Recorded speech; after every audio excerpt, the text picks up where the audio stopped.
ఇదిగో పోలీస్ స్టేషన్లో పని కావాలంటే కావాల్సింది కన్నీళ్లు కాదు, చేతులు డబ్బులతో తడవాలి. అర్థమైందండి. ఎంత కావాలో చెప్పండి, నేను సర్దుతాను. మా ఆయన్ని మాత్రం దయచేసి వదిలేయండి. సరే, ఆడదానివి కాబట్టి, పైగా ఇంతలా బతిమలాడుతున్నావు కాబట్టి జాలితో సాయం చేయాలనిపిస్తుంది. ఎక్కువ అవసరం లేదు, ప్రస్తుతానికి ఒక 2 లక్షలు తీసుకురా.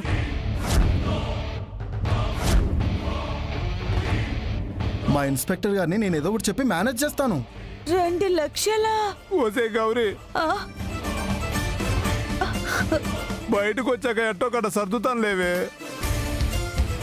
వాళ్ళు అడిగిన 2 లక్షల్ని అప్పు సొప్పు వచ్చేసి తీసుకురావే. ఇదిగో నీకు దండం పెడతారే. అయ్యో, ఇదిగో ఎలాగోలా నన్ను ఇక్కడి నుంచి బయటికి తీసుకెళ్ళవే. నేను ఇక్కడ ఉండలేకపోతున్నానే. కడుపు నిండా తిండి లేదు, కంటి నిండా నిద్ర లేదు. నా బాధ అర్థం చేసుకోవే. సరేనండి, ఏదో ఒకటి చేసి నేను తీసుకొస్తాను. మీరేం బాధపడకండి, ధైర్యంగా ఉండండి. త్వరలోనే డబ్బుతో వస్తాను. త్వరగా వచ్చేవి, వస్తాను. త్వరగా వచ్చే. ఏంటో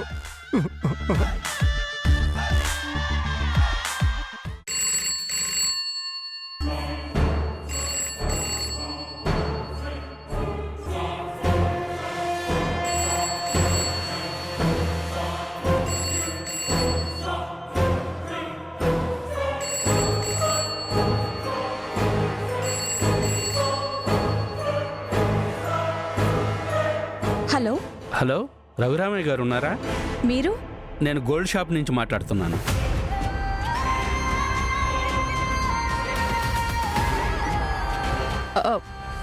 ఏంటండి, ఏంటి విషయం? ఏంటో ఆయనకే చెప్తాను. ఫోను రఘురామయ్య గారికి ఇవ్వండి.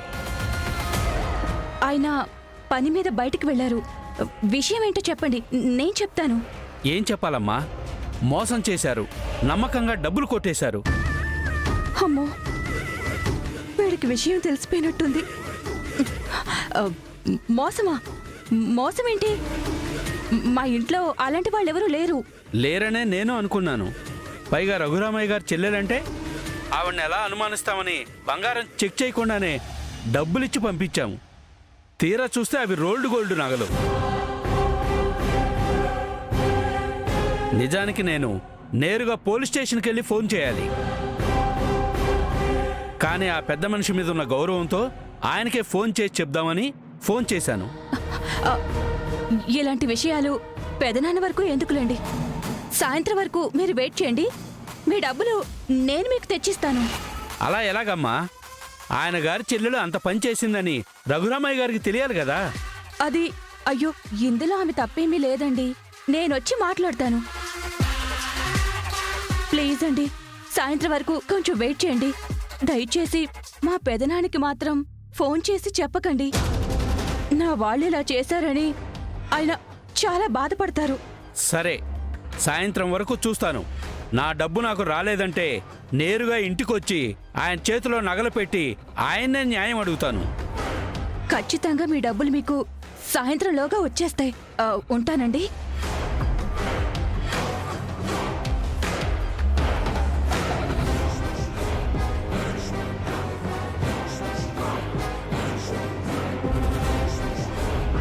అమ్మో, అదృష్టం బాగుండి నేను ఫోన్ తీశాను.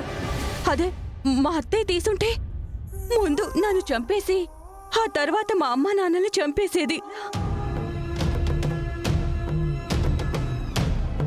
అంత డబ్బు చారు, ఇప్పుడు ఏం చేయను? అమ్మ చారు, చారు, చారు, అమ్మా ముందు బయటికి రా. రా. ఎక్కడికి? రామ్మా. ఏంటి? చెప్తా కదా, రా. అమ్మా,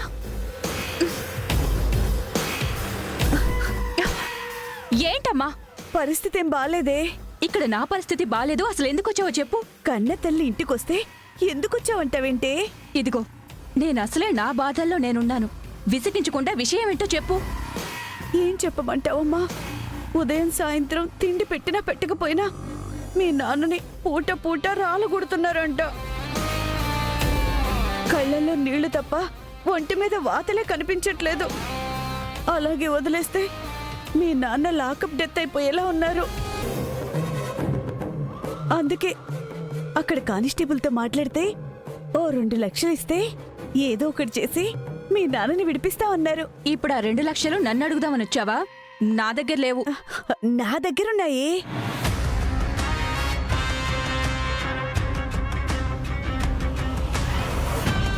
ఇవిగా.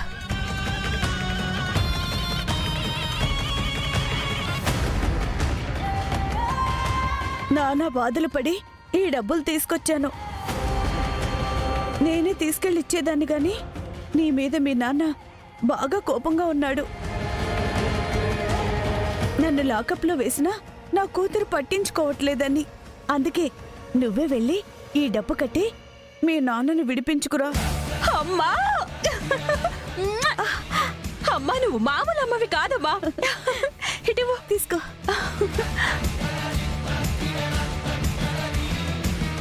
నాన్న సంగతి తర్వాత. అర్జెంటుగా ఆయన బయటకొచ్చి చేసేదేముంది? ముందా నగలు తీసుకురావాలి, లేదంటే నా కొంప కొల్లరవుతుంది. జీవితంలో మళ్ళీ ఈ ఇంటి గడప తొక్కడానికి కూడా అవకాశం ఉండదు. ఆ సేటు చేతికి డబ్బులిచ్చి వాడి నోరు నొక్కేయాలి.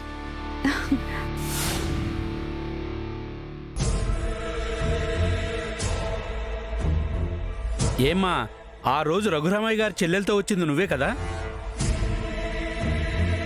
ఏం పనులమ్మా ఇవి? నకిలీ బంగారం పెట్టి రఘురామయ్య గారి పరువు తీయాలని చూస్తున్నారా? అవునండి, ఏం చేస్తాం? మా మావయ్య గారు చేసే పనులకి మేము మాటలు పాడాల్సి వస్తుంది. మీ మామయ్య? ఆయనెవరు? వెంకట్రావు గారు తెలుసుగా, రఘురామయ్య గారి బావమరిది. నేను ఆయన కోడల్నే. మరి ఆ ఇంటి మనుషులయ్యుండి ఆయన పరువు తీస్తారా?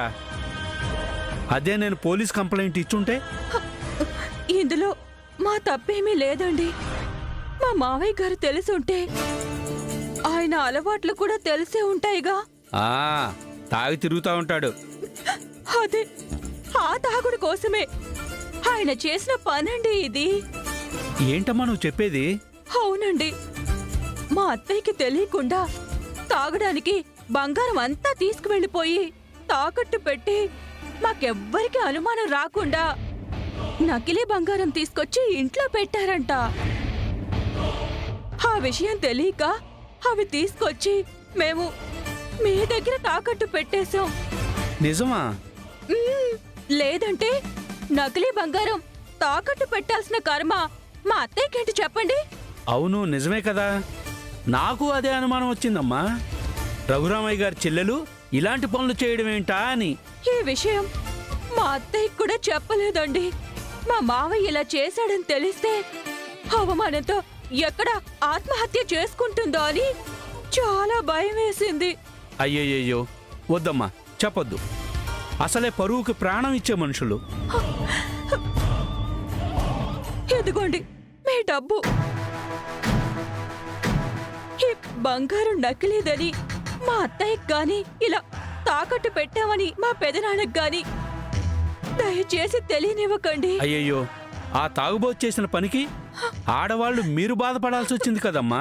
ఏం చేస్తామండి, ఎంతైనా మా మావయ్యే కదా. ఆహా, నీలాంటి కోడలు ఉండటం వాళ్ళ అదృష్టం అమ్మా. మరి ఆ బంగారం విషయం? చా విషయం తెలిసాక నేనెందుకు చెప్తానమ్మా? చాలండి, చాలు. ఆ మాట మీదుంటే అదే చాలు.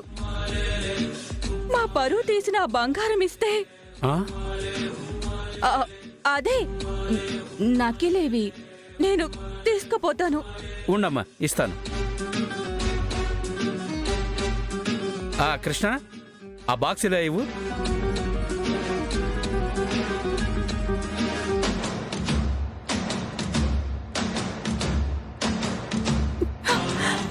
చాలా థ్యాంక్స్ అండి.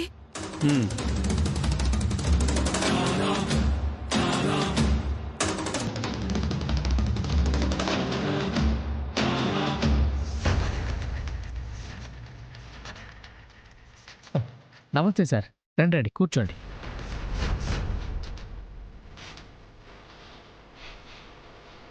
నేరుగా గ్రౌండ్కి వెళ్ళి ఆడతానంటే ఆడు, లేదంటే లేదు అని అంటే నా డాటర్ లేదు ప్రాక్టీస్కి సరదాగా వెళ్తానంటే తీసుకొచ్చాను. ఆ కోచ్ని పిలిచి ప్రాక్టీస్కి తీసుకువెళ్ళమని చెప్పండి. సార్, మీ మాట కోసం మేమందరం మీ అమ్మాయినే మా కాలేజ్ తరపున పంపించాలని డిసైడ్ అయ్యాం. కానీ శౌర్యకి అది ఇష్టం లేదు.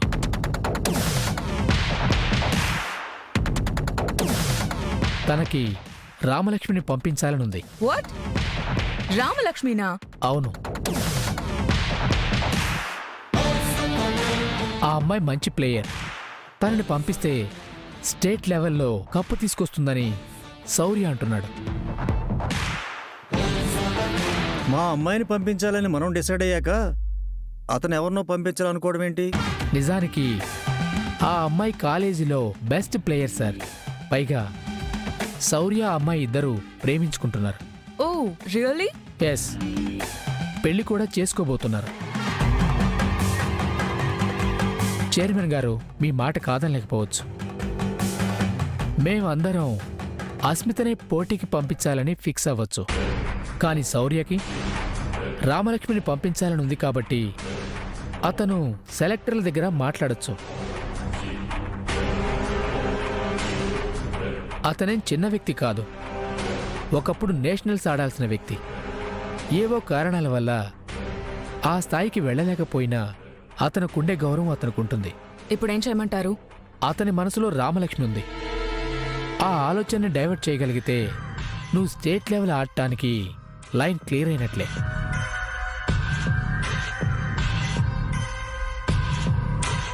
ఇంతకంటే వివరంగా ఎలా చెప్పాలో నాకు తెలియట్లేదు. అర్థమైంది. కోచ్ మనసులో రామలక్ష్మి ఉంది. పైగా ఇద్దరు లవ్లో ఉన్నారు. కాబట్టి కోచ్ నన్ను ఓకే చేయాలి అంటే ఆ రామలక్ష్మిని దాటి కోచ్ దగ్గర నేను ఎక్కువ మార్కులు సంపాదించాలి. అంతే కదా? ఎగ్జాక్ట్లీ. ఏం చేస్తావమ్మా? ప్రాబ్లం ఏంటి అనేది క్లియర్గా ఉంది. ఇక ఏం చేయాలి అన్నది నా మైండ్లో క్లియర్గా ఉంది. ఆ రామలక్ష్మిని ఓవర్టేక్ చేసి నా రూట్ క్లియర్ చేసుకోవాలి. చేసుకుంటాను. ఎలా? Just wait and see.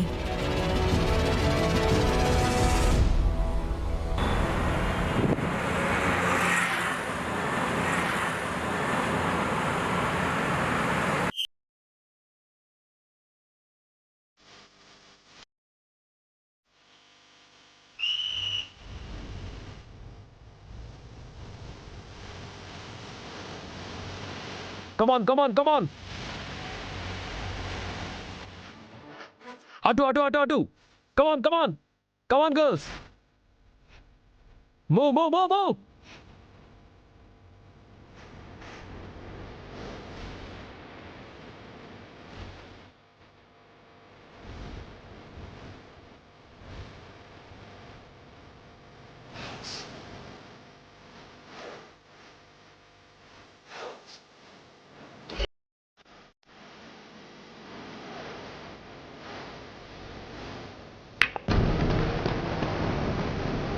Yes.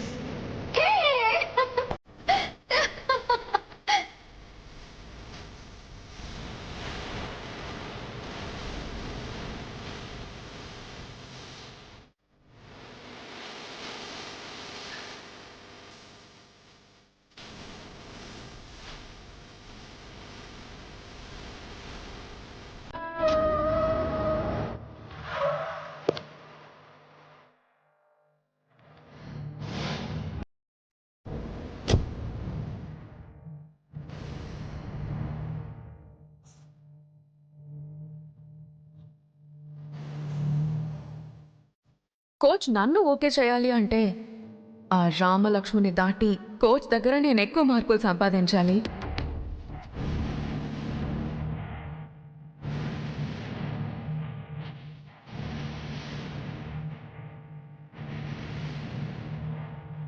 అలాగే సార్.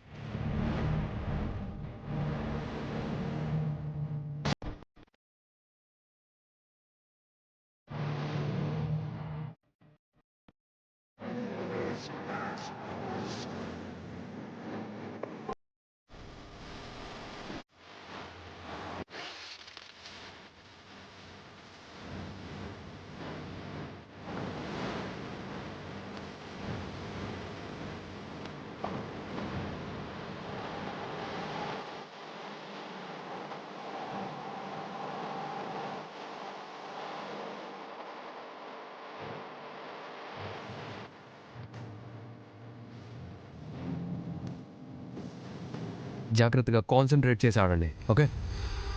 Hi sir.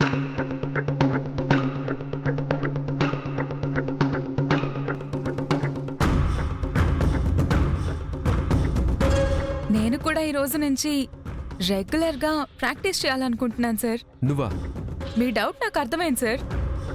సరిగ్గా క్లాసెస్కి అటెండ్ కావు, సరిగ్గా ప్రాక్టీస్కి అటెండ్ కావు, నన్ను ఎలా నమ్మాలి అనే కదా మీ డౌట్. మొన్న ప్యారిస్ ఒలింపిక్స్లో మన ఇండియన్ హాకీ టీం సాధించిన గొప్ప విజయాలు చూసిన తర్వాత గేమ్ ఎంత ఇంపార్టెంట్ అన్నది నాకు పూర్తిగా అర్థమైంది sir.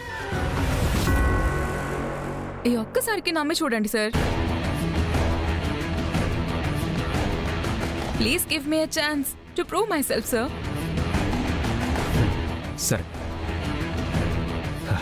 Girls, this is Asmita.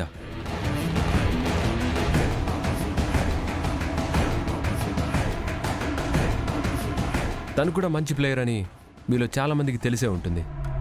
తెలియని వాళ్ళకి పరిచయం చేయడం కోసం చెప్తున్నా. ఇక నుంచి తను కూడా మీతో పాటు ప్రాక్టీస్ చేస్తుంది. లెట్ మీ ఇంట్రడ్యూస్, ఈ అమ్మాయి Rajeshwari, right in. Hi. Hi. తను స్నేహ, లెఫ్ట్ ఇన్. హాయ్. హలో. తను Anusha, centre of. Hi. Hi. తను రామలక్ష్మి, సెంటర్ ఫార్వర్డ్. మన టీంలో కీ ప్లేయర్. హాయ్, మీ గురించి నేను విన్నాను. ఓహో, ఇదే నా రామలక్ష్మి అంటే. ఇది టీంలోనే కాదు, మీ జీవితంలో కూడా కీ ప్లేయర్ అని నాకు బాగా తెలుసు శౌర్య సార్. ఇక నుంచి టీంలోనూ ఇటు మీ లైఫ్లోనూ దాని ప్లేస్ రీప్లేస్ చేయటమే నా game. It's okay. Come on, girls, come on. Let's practice. Come on.